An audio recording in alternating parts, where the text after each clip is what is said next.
Hey, we're live. Okay.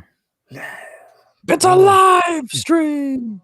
1, 2, 3, 4. My wife yelled, "Spider, bring up the newspaper." I shouted back, "Fair enough. Which one does it want to read?" This is Sexy Dad Jokes Live.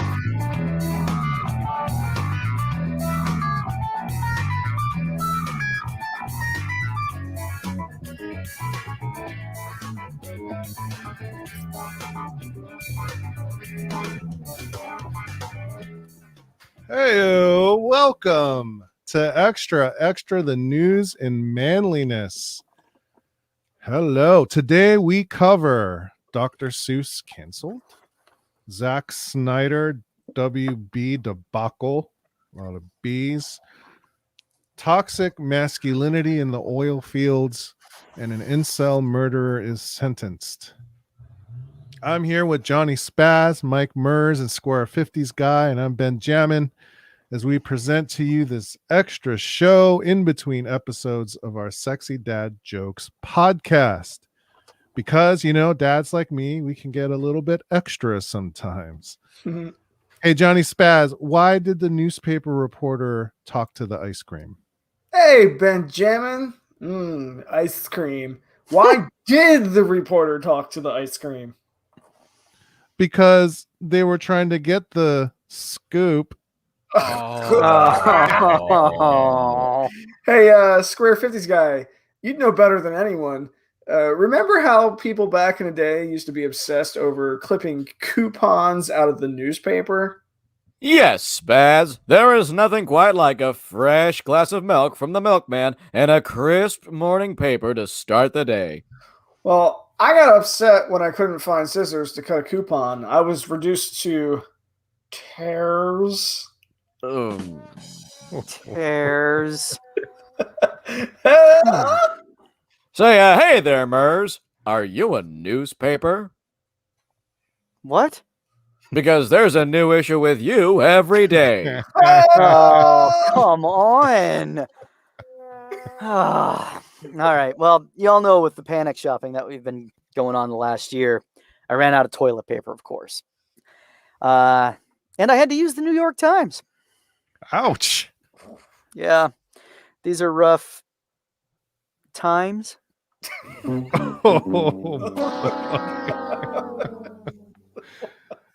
Woo! You do what you got to do, you know.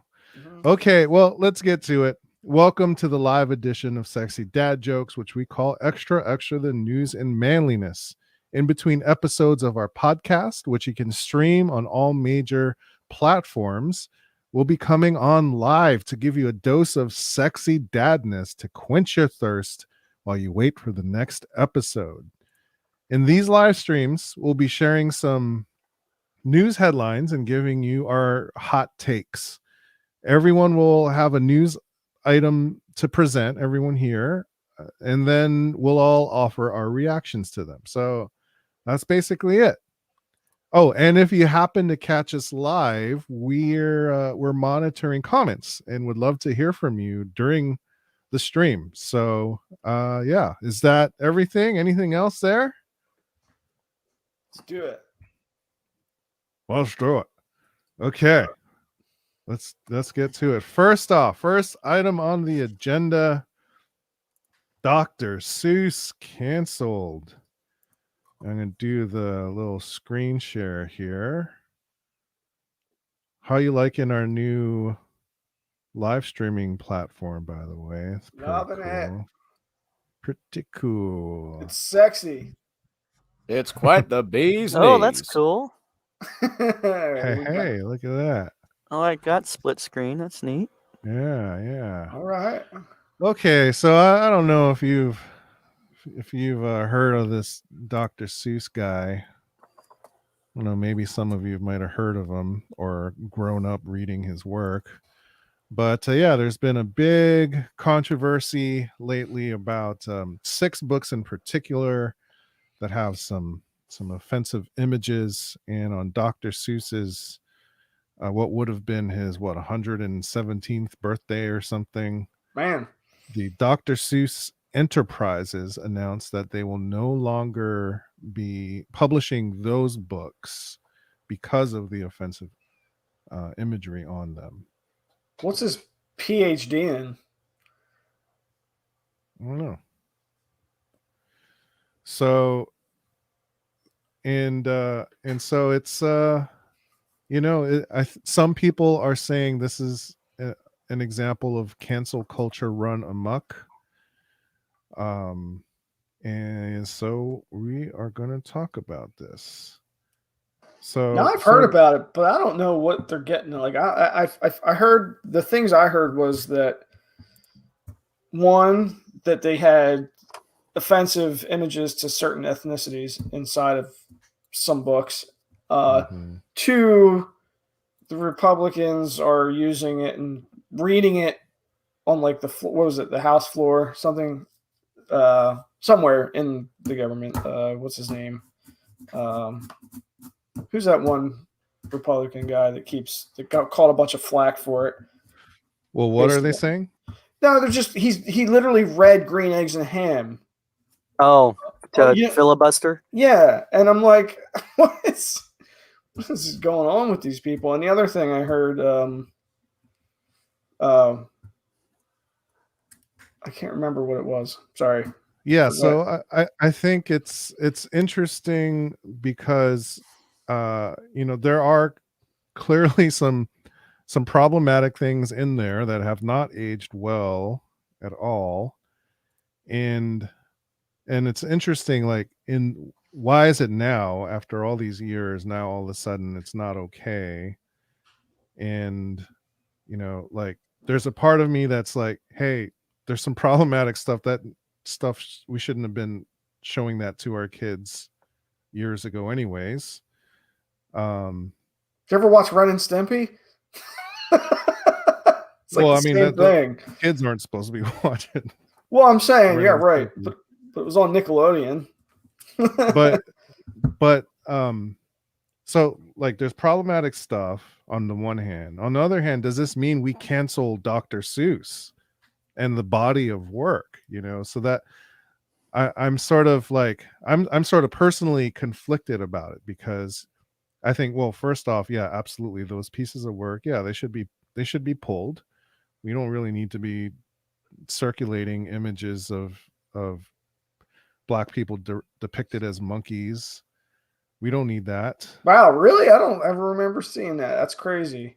Yeah. It's not exactly depicted as monkeys, but the imagery is similar to savagey. It's type.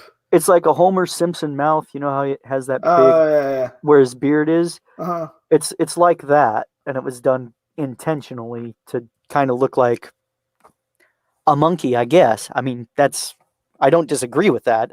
I mean, that's what I think it looks like too, and I think that's why they did it, is what I'm really trying to say. It was meant to be. It was meant to reference offensively, stereotypically offensive in the imagery of apes and monkeys and so on and so forth. Right. Okay. And that's what that style is from 100 years ago. Yeah. So I think, clearly some problematic stuff in there, and I actually think that this is something to be celebrated. Like, it actually shows how far we've come as a society, that stuff isn't okay anymore. It's not okay to be depicting people like that. And so, yeah, I think we celebrate that, but we also, we, on the other hand, we don't like censorship, and we believe in free speech, but free speech doesn't mean you're immune from the consequences of your speech, or that we don't have to consider how our message is being received. So some might argue that if something is offensive, the free market will just do the work of making it obscure, and we don't have to like mandate anything.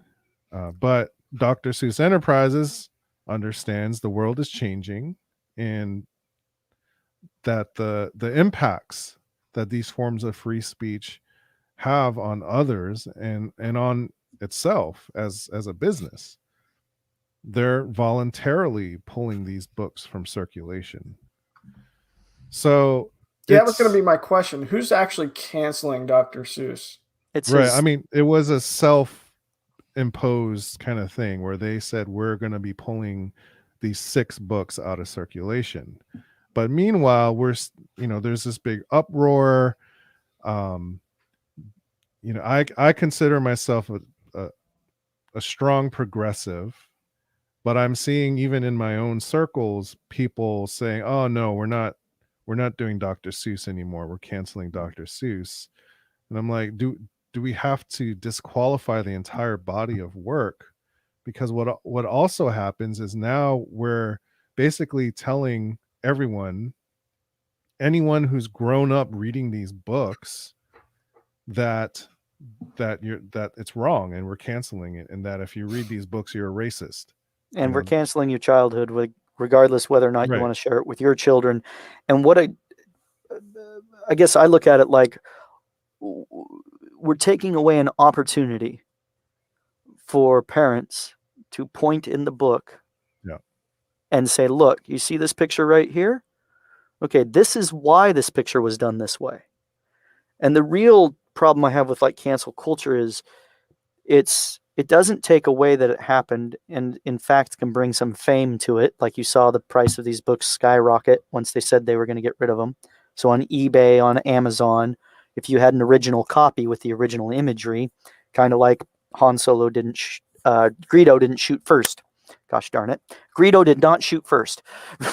But seriously, it's an opportunity for parents to say, hey, I read this when I was a kid, and look at this imagery and talk about where we've come from and where we are. And most importantly, and I think this is what cancel culture gets wrong, is not having the discussion that we are not going to allow our society or our civilization to make these transgressions or do these things to people or single them out or be oppressive again. And when we cancel history like these books, we're missing that opportunity moving forward to really change who we are as a society and have good examples to share with the next generation. Yeah, Cat in a Hat goes to wet market. You come back with a duck with no feathers. I will not read them in a box. I will not watch news on Fox. Yeah, I mean, my thing on cancel culture is sometimes you need to be canceled because your words matter, your actions matter. And when you seek to oppress others, and I'm talking to you, Gina Carano, when your worldview seeks to oppress others, then there needs to be a repercussion to that. And then they say that they're victims and they're being persecuted. So there's like this victims mentality, which is ironic because that's what they always accuse the left of having this victims mentality. But so I think that's part of being responsible to each other and being accountable to each other is, yeah, like if you're saying I want to oppress you, then there needs to be consequences to that.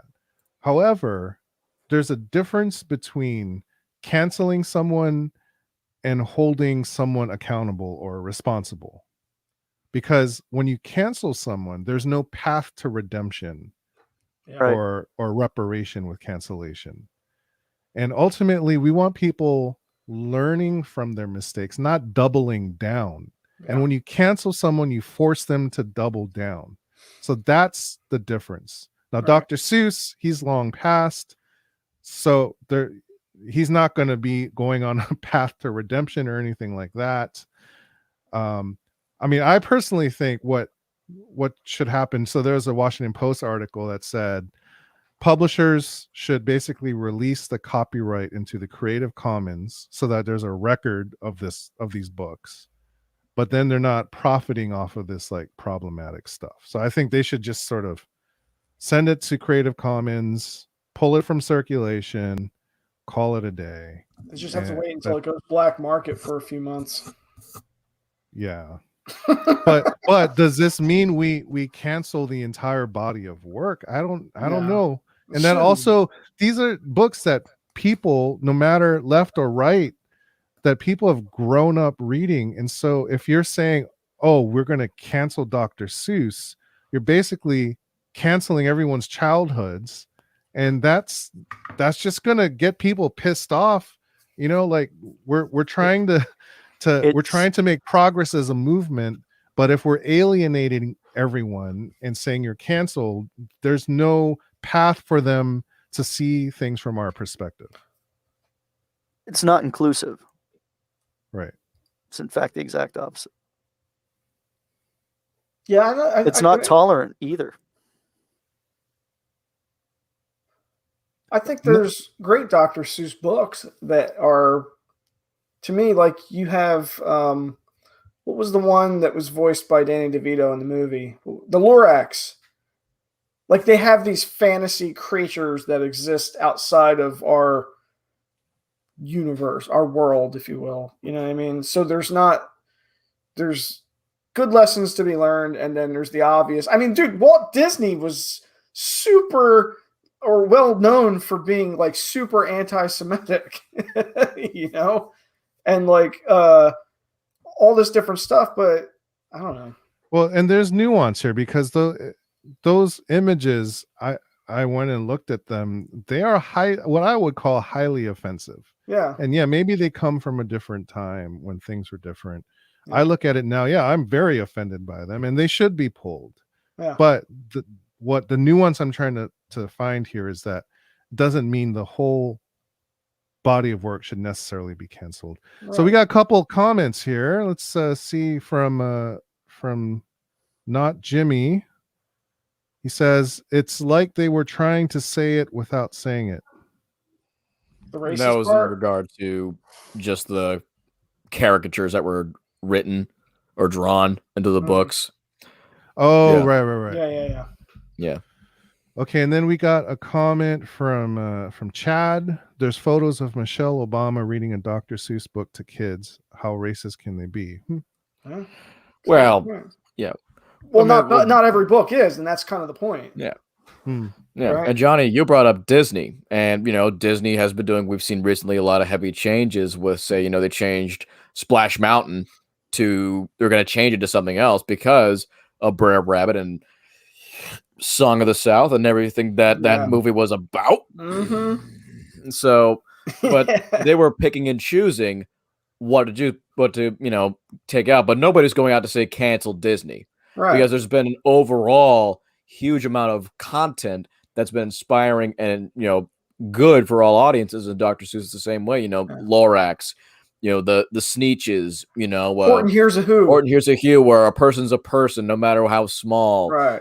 All of those things can be very entertaining, but as well as very inspirational and brings good messages to children and people of all ages in general. So there is, I'd say a protocol too, as Ben's mentioned, to take away, the bad, the bad eggs, if you will, but keep everything else intact. But everybody's saying, cancel all of Dr. Seuss and all that. That's cancel culture taken to a heavy extreme without somebody actually stopping and thinking about, is my emotions in the right place and how much should I have them be put in check? I think is what happens.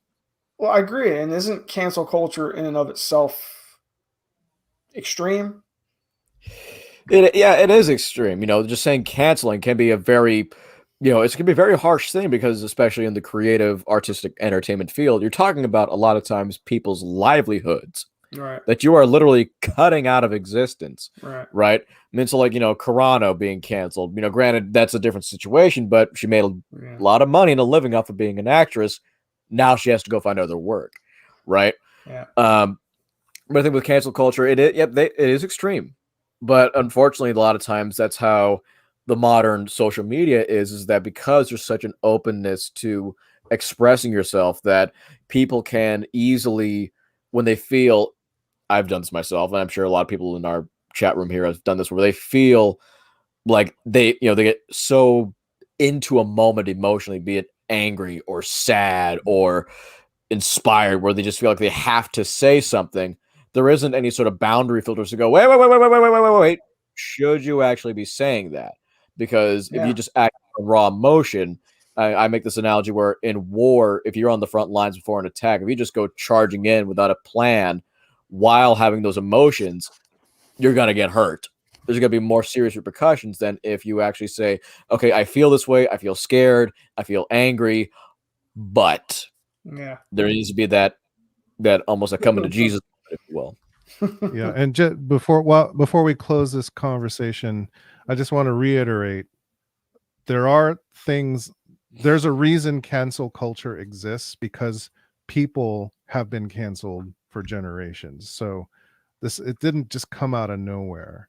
But what I'm saying to the left is we have to do this in a way where we give people the chance to have a path to redemption, the chance to change.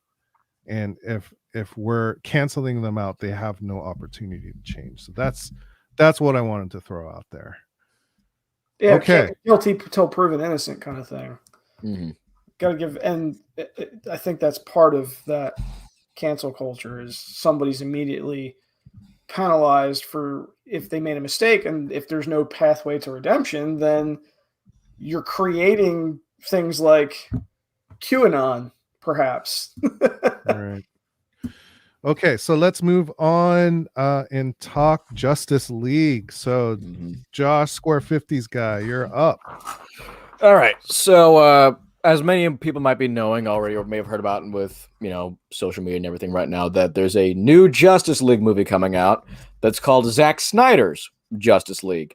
And people might be confused where they ask, well, wasn't there a Justice League movie already? Yes, there was. But to try and wrap this whole huge story up in as quickly of a summation as possible, there was a Justice League movie that Zack Snyder was going to direct and was making.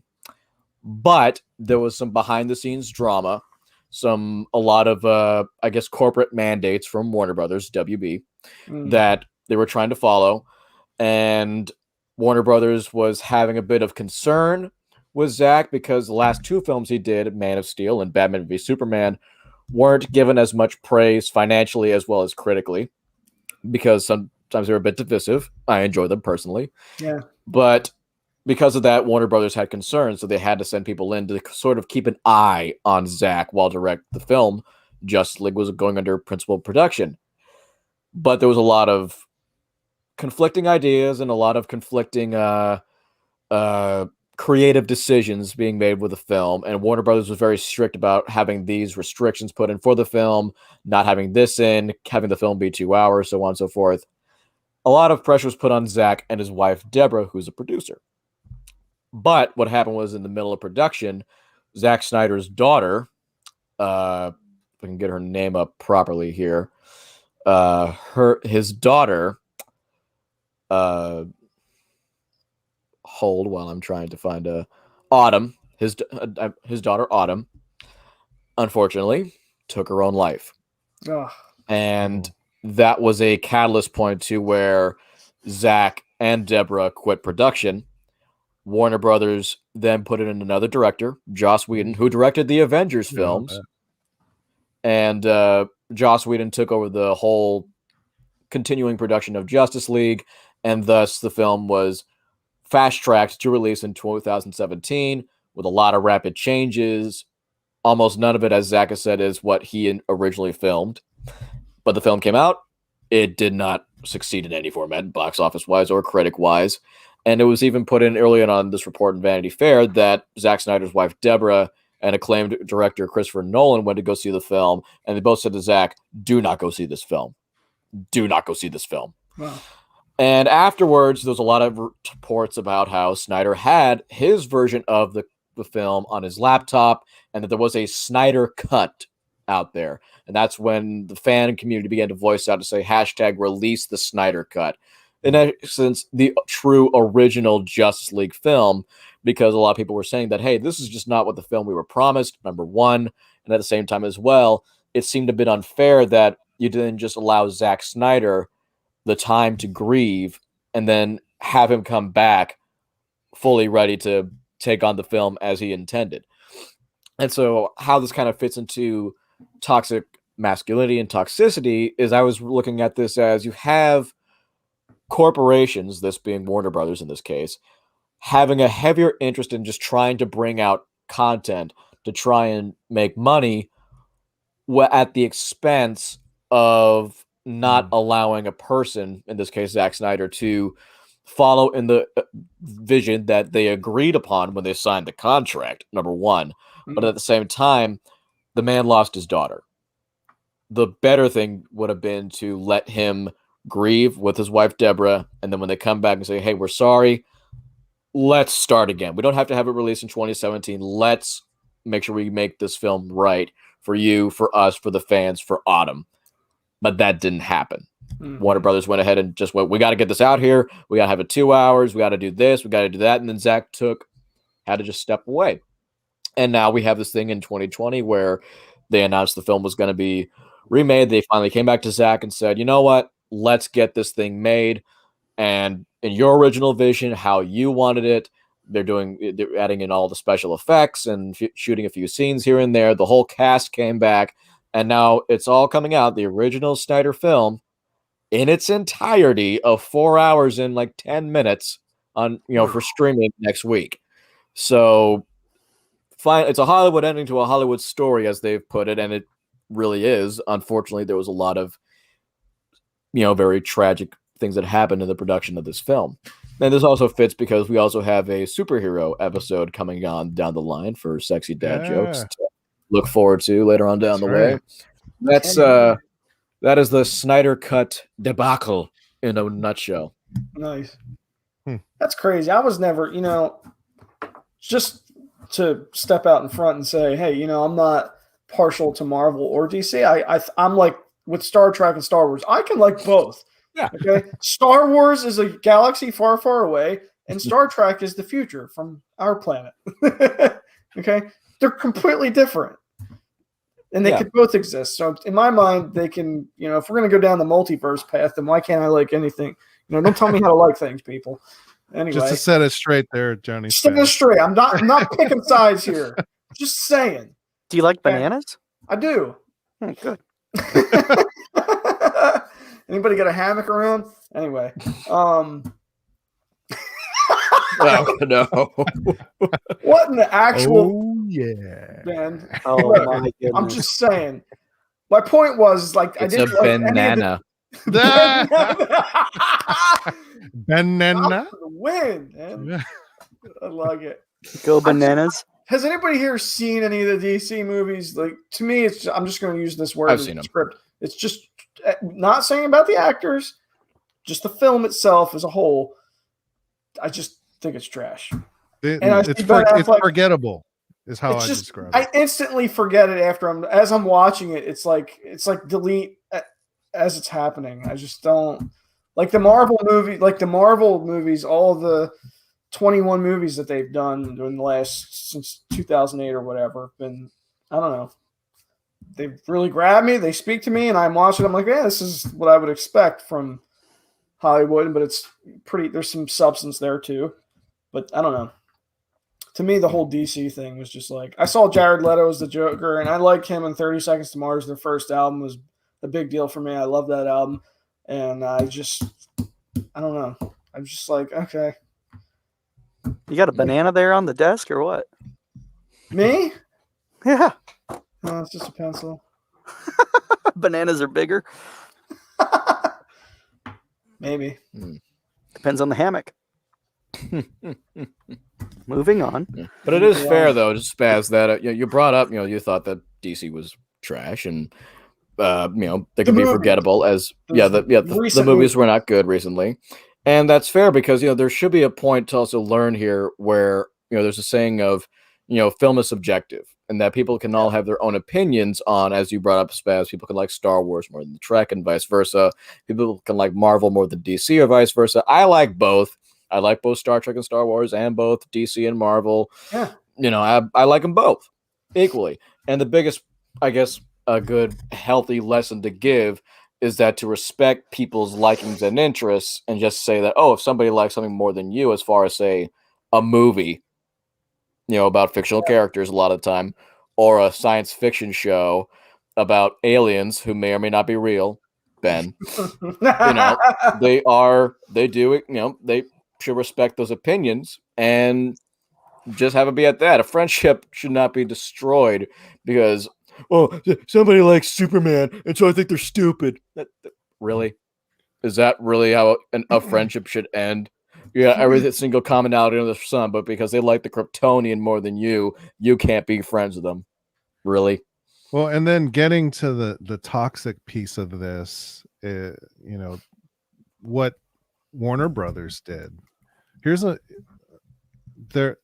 director they brought on to take on this very important franchise, and he had a vision, and he had one of the worst tragedies anyone could ever imagine happen to his family. Yeah. And I get it. It's a business. It's a machine. There's a lot of moving parts. You can't just stop it. And money. But it's money. Know. It's all about money. I think if you have the right marketing team, you spin the hell out of that, and you sell even more box office tickets and say, "Sorry, you have to wait, but the director's daughter died, and we're giving him time."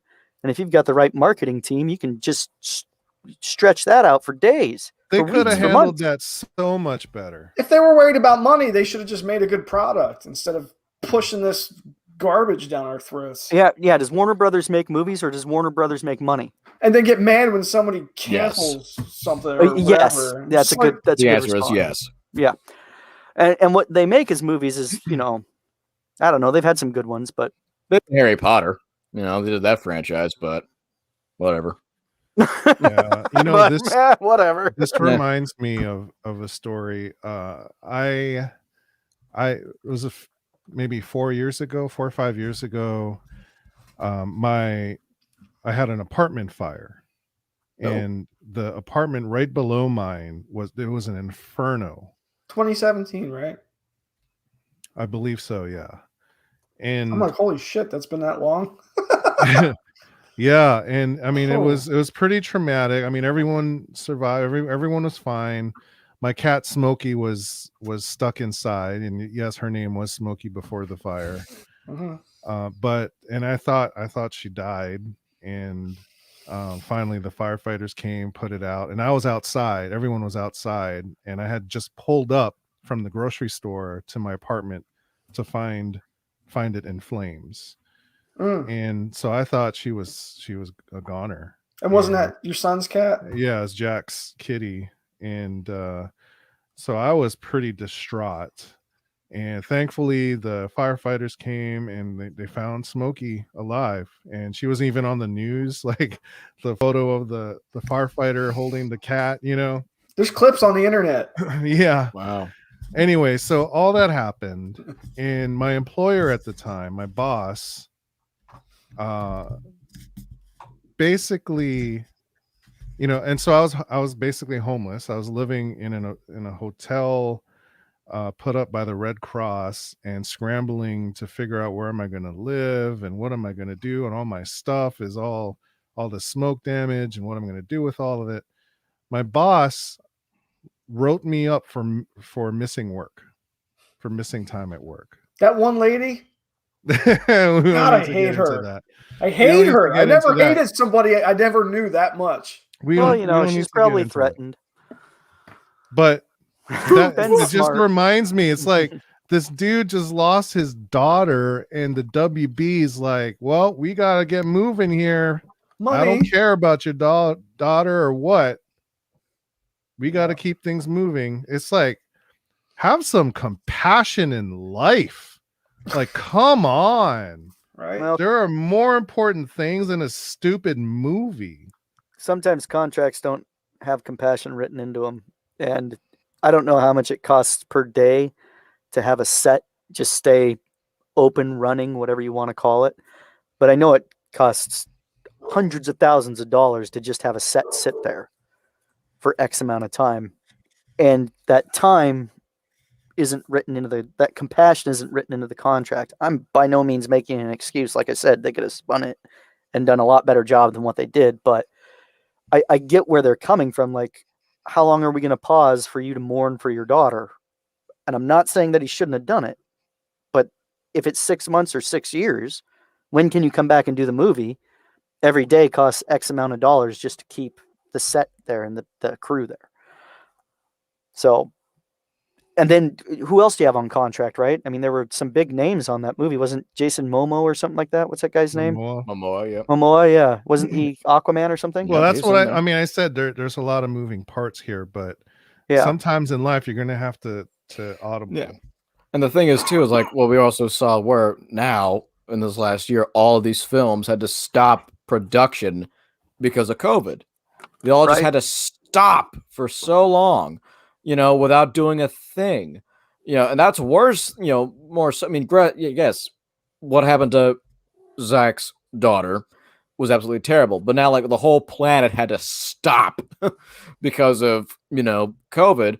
And now it's like, well, now what, now they're showing more compassion that way. Like, where was this compassion and patience when this happened? When now they're blasting all over the place, all this marketing and all this stuff. The Zack Snyder's Justice League is coming soon, and here it is, and all this, all these trailers and stuff. And I'm like, where was this, kind of compassion and stuff, 3 years ago? What better time to release a 4-hour long cut?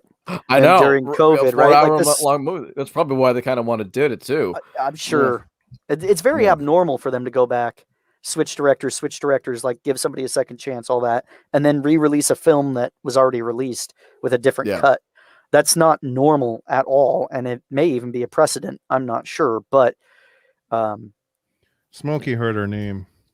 Oh, Smokey, hi. Oh, there she is. Yeah, put a banana on her face. See if the camera picks it up. Zoom. Yeah. All right. Okay, anything else on this, fellas? I can't wait to see it. Yep. That's what I got on it. I'm All right. excited. Same. I'm glad he got a Okay. shot to redeem himself. Yeah. I'm actually curious. Oh shit, I was on mute. My bad. Well, yeah. I said, what do you get when you put your hand in a blender? Cut a up. handshake. Problem. Trip to the ER. Medical bills up the anus. Nobody put hands in blenders, please. Yeah. Nobody Medical do bills that. up the bananas. Bananas. Bananas. Oh my gosh. That's actually the Bananas. name. That's actually the name of the end of a banana. I think that you're putting the wrong emphasis on the wrong syllable. Okay, thank you, Josh. Oh my gosh. It's back. A Thank you, Josh. banana. A bananas. A banana. Thank you, Josh. Okay, Mers, you're up. All fracked up. Tell us, It's a banana. what are you bringing to us here? So all fracked up is The Good Hand, which is a book. And I just kind of did this is just a summary from a critic type of a thing. But I found it really interesting. I just wanted to go over a couple of things, I guess, from it. So I really liked this. This is what I really wanted to talk about. I'm probably going to buy the book too now that I've looked into it so much. It looks great. And I've only read about 24 books in my life. I'm not Take kidding. my good hand. So the good hand is oil field slang for a good worker. And this is a quote from the book. A good hand shows up early. He is present. He listens. A good hand carries the heaviest load every time, takes on the dirtiest, most difficult task, and doesn't complain. A good hand makes the hands around him better.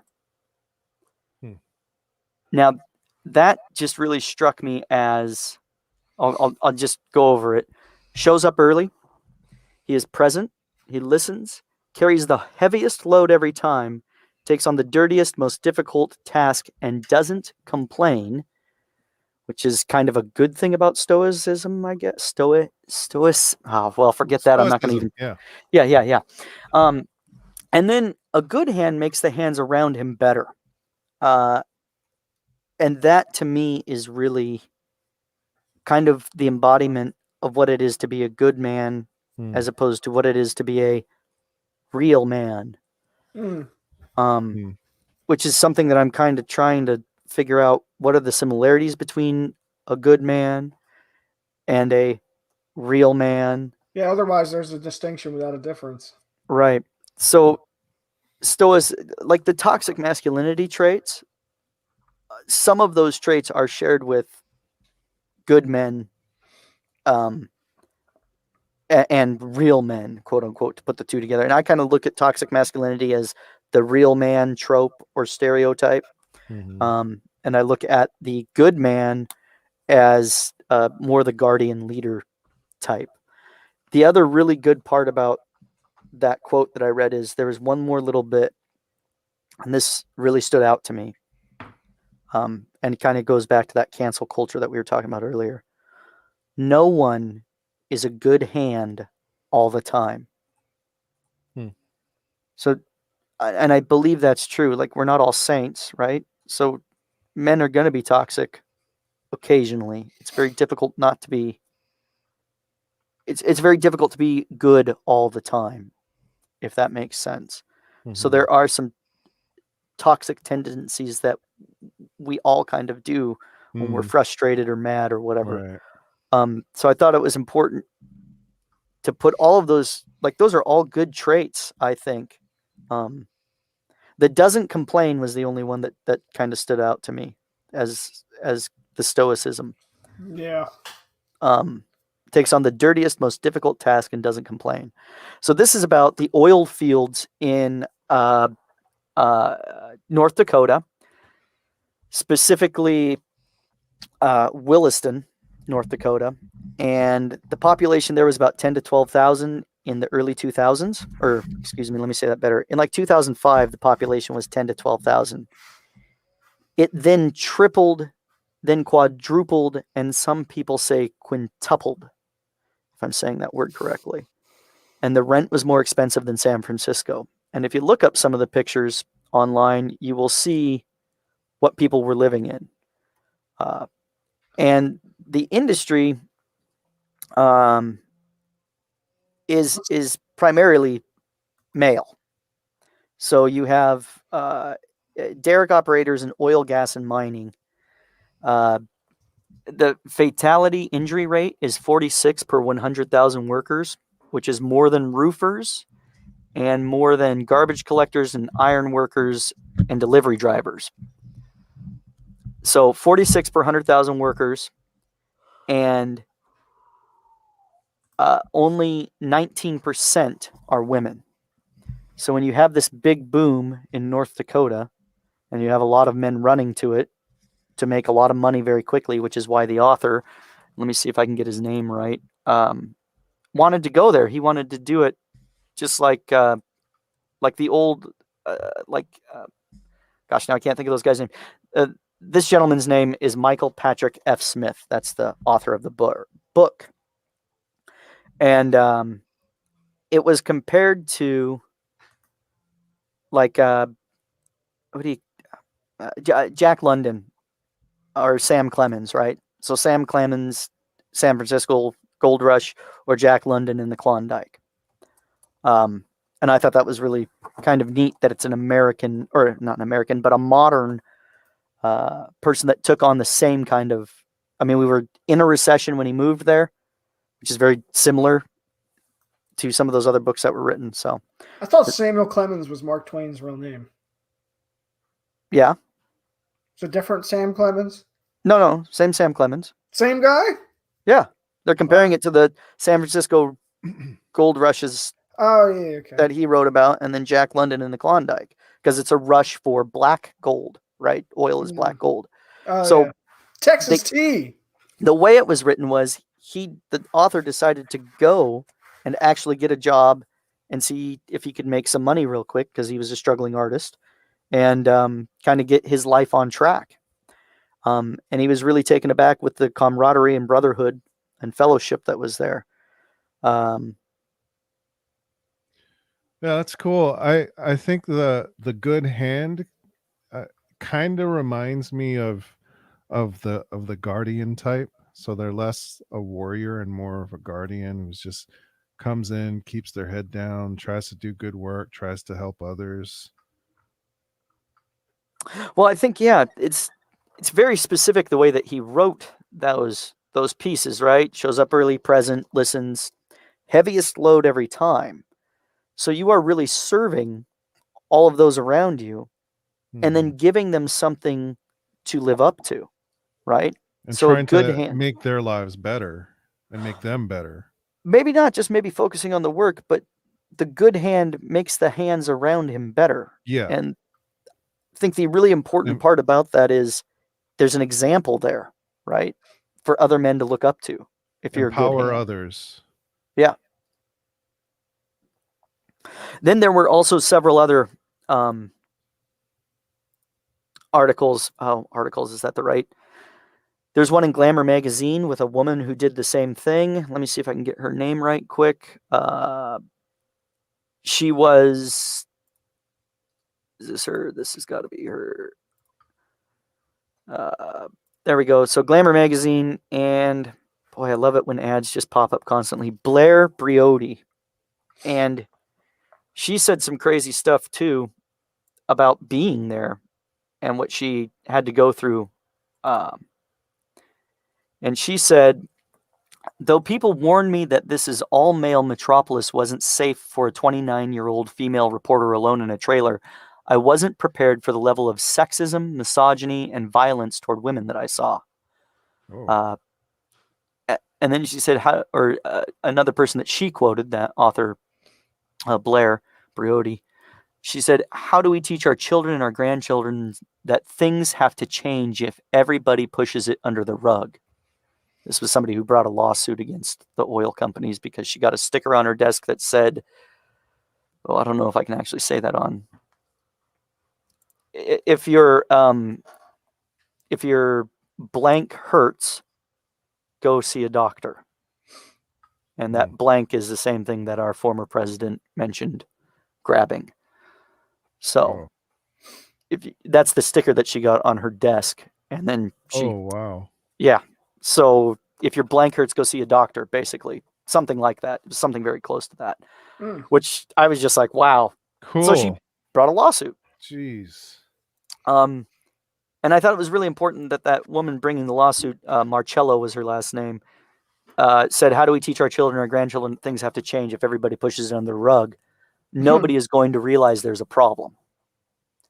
So that kind of ties back into the Dr. Seuss thing too. Like, in my opinion, like, how are we going to discuss this? Or if we're just canceling it and putting it away, then nobody's ever going to talk about it again, which can be a good thing, but it's also important to remember where we came from to make sure that we don't do it again, which, right. Don't repeat history. If you don't have the history to reference, then it's hard not to repeat it. But that's the oil thing. Well, another thing that strikes me is, I mean, the use of the term brotherhood in the title. Mm-hmm. And, you know, one thing that seems to be in common with a lot of even the far right, like men's rights groups and even like kind of misogynistic groups is they all find kinship with each other, that sense of brotherhood. And you know, I want to be careful of the use of the term brotherhood because you know, like white supremacists will use that word as well, but that's really what a lot of men are seeking, is the sense of kinship with others, a community you can lean on when you need to, and people are looking out for each other. And I think we can have that, but can we find healthier ways to do that? I like the term fellowship. I think it's a little bit more inclusive. And then I just one more quote from him, which speaks to what you're just kind of talking about, I think, Ben. Though I had great differences with the guys I was working with, we were working together to do an incredibly difficult and dangerous thing, and I really fell in love with the guys I was working with. It's like the military. Oh, It is. Fellowship is super important. And I think that's something, because men talk to one another, I think, differently, brutally, more honestly, when they don't have to kind of check their mouth. They can just be honest and open and vulnerable, right? That's the other thing. I don't really want to be vulnerable in front of very many people, but I'll be vulnerable in front of my friends, male or female. But certainly that fellowship gives you a good feeling when other men, when you sit with other men and everybody nods their head and kind of doesn't say much and just listens to what you have to say. And that's, I think, rare for us. And it's not commiserating. It's genuine, like empathy. Yeah. Without saying anything, which is really difficult to have. You know what I've found though? in my life. You know what though? Nothing's better than being 2, 3, 5, 7, 11, 13, 17, 19, 23, 29, 31, 37, 41, 43, 47, 43, 53, 59, 61, 67, 71, 73, 79, 83, and 89 or 97 years old. Those are the years you're in your prime. I was just going to say you were doing prime numbers. It's really terrible that I know all of those prime numbers. I was like, none of those are divisible by anything other than one of themselves. You know what I like about this group? I feel like we have a fellowship, like a fellowship of the rings, right, Gollum?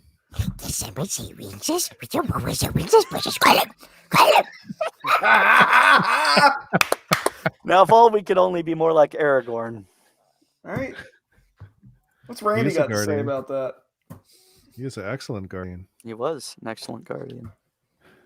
I always like hearing from Randy. It's just my opinion. You know, I think the author also, another thing that we kind of touched on earlier was he didn't feel like... Did someone say Randy?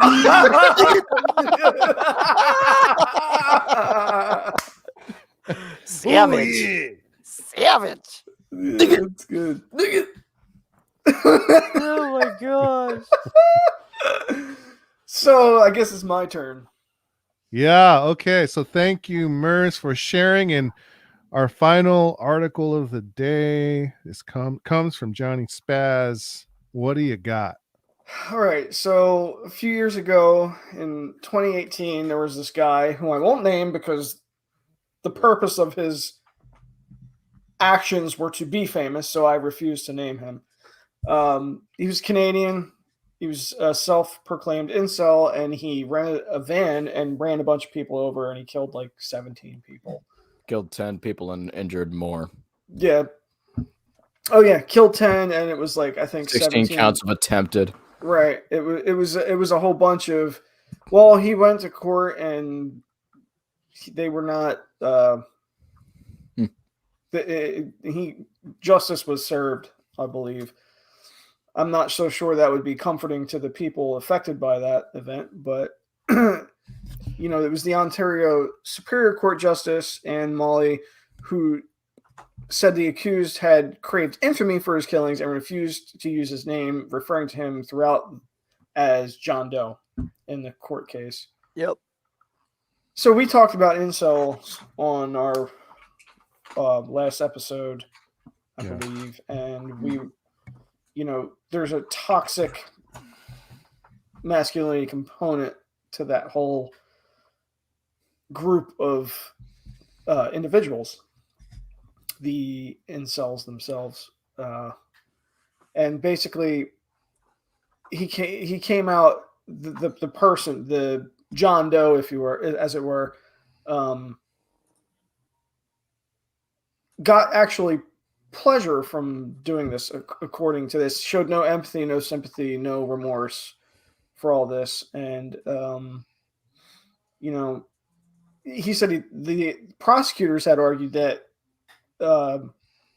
he was motivated by his hatred of women and radicalized on online forums. He wanted infamy, and he was willing to kill as many people as possible, innocent people, just to achieve that goal. So, to me, the best part of this article was that they refused to name, that the judge and other people refused to name him. And in the article itself from The Guardian, and this was about a week ago that this came out, that he was named Canadian Incel Killer instead of their name. So, you know, there's a little nuanced justice there as well. You know, and after this guy talked to the police officers in 2018, he said that he belonged to an online subculture of men who blame, and this is, I'm quoting here, sorry, online subculture of men who blame women for their sexual frustration, and that he drew inspiration from others who used violence as a form of retribution for being unable to get laid. So, Jeez. I mean, have these people ever heard of prostitutes? I'm just Oh saying. boy. I'm I'm pretty just sure they're saying. legal in Canada too. Well, Not if that I it's would legal, know, but but if it's gonna save like 30 lives, I mean, what the hell? I don't know. because he's It's got just- deeper issues, obviously. Yeah, I feel like it's Yes. well, sure it is, and to say like one of the things I've been noticed about in my experience of reading about incels, and there's a big spectrum of what that would include, but the ones we hear about are these extreme cases in which people die, and there's a huge misogynistic viewpoint and other belief systems attached to this, and it's frustrating. I mean, all these articles paint these people, these individuals that fall into this category of men very negatively. And I go back to your point, Ben, if we don't have an pathway to redemption, I feel like these kind of things will be perpetuated in some sense. Right. But yeah, my story was based on this incel who got sentenced about a week ago, and talks about the Dog barking in the background. yeah, they talk about like what happened what he did, what led to that, kind of his take on it, his self-proclaimed why he take on it, why he did it and whatnot, and it's steeped in toxic masculinity. And it's the misogynistic woman hating Yeah. that makes this unacceptable and obvious, murdering people, and there's a sense of entitlement, like a woman owes me something because I'm a man. Yeah. And I can say, in my view, you need to earn a woman's company, a woman's trust. It's not something that is owed to anyone. You as a man have to earn that, and you have to earn it day in and day out. But or anybody, like I was gonna say, yeah, that goes anybody, both ways for everybody. But Yeah, I mean, regardless of we're gender. speaking specifically about the story and that group of Yeah. people. But to be fair, just so everyone's clear, and we're trying to be inclusive, and Ben is the most inclusive person that I probably ever met, Including bananas. Yeah, absolutely. That's the only reason I'm I'm speaking specific. I'm speaking specifically to the incel community and to those who have this hatred of women, and then to kind of reiterate Johnny's point, this is an extreme example of someone acting out because of an ideology, a set of beliefs when it comes to the opposite sex. And we do,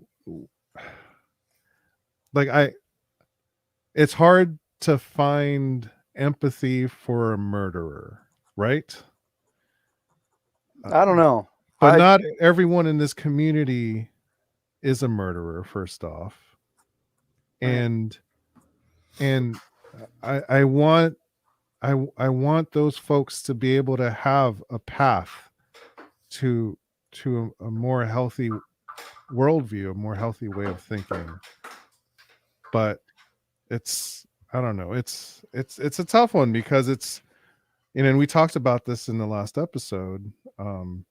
When you're not experiencing love that is a human need. We all need love. We all need to feel something. And that, I think it was like back in the 50s, there was a rule in orphanages to not touch the babies, and something like 90% of them died in orphanages.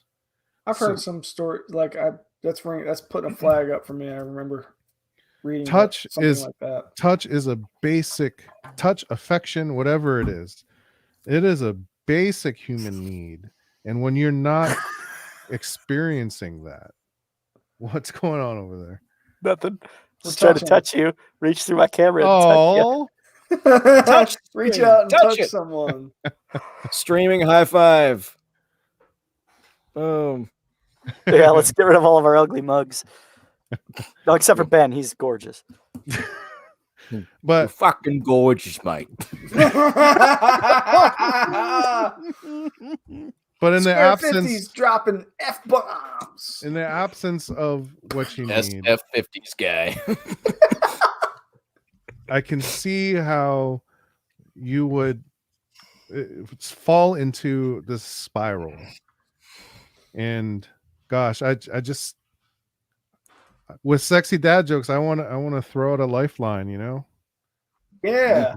No, I really think that's kind of how it Call a friend. is I don't want to cancel anybody. In fact, that person that was up in Canada and did all the terrible, like, shoot, why couldn't somebody have extended an olive branch or something Right. to him a lot earlier? And I think that's the way we look at a lot of things in that category: suicide, murder. Mhm. You know, it's so unfortunate. It's like how did that person slip through the cracks when there are so many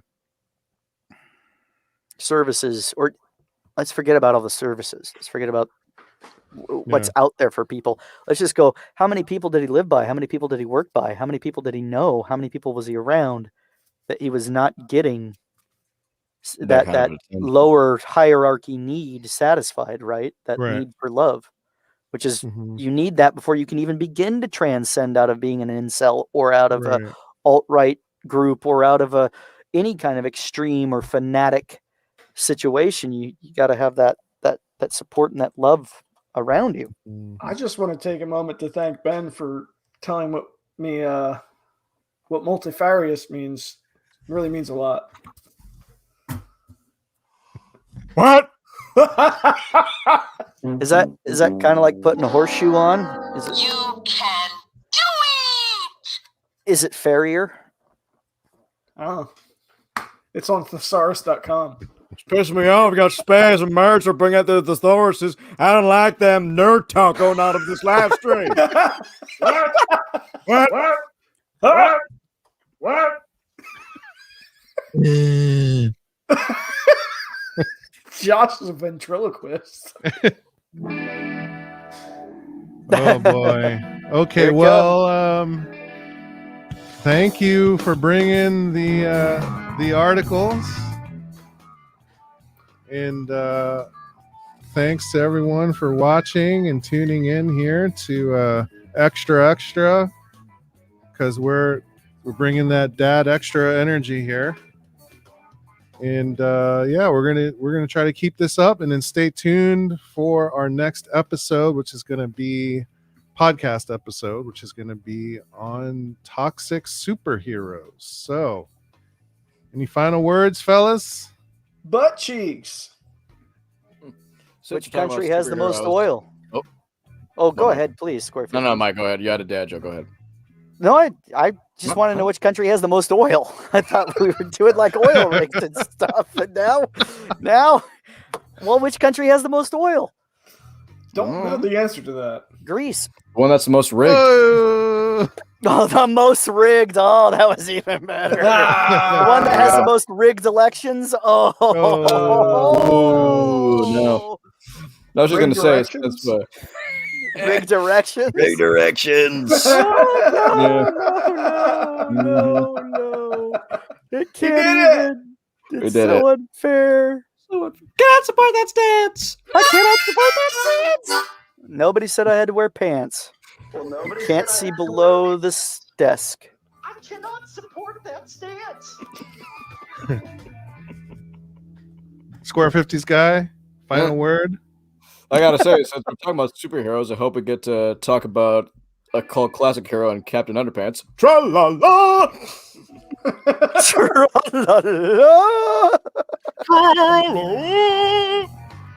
Okay, thank you so much for tuning in. All right. We'll see you next time. It's some merch.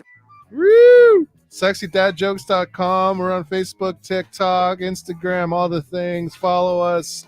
Check out our Hit the next socials. episode. We got merch. Go to the website. We'll see you next time. Hey. Yep.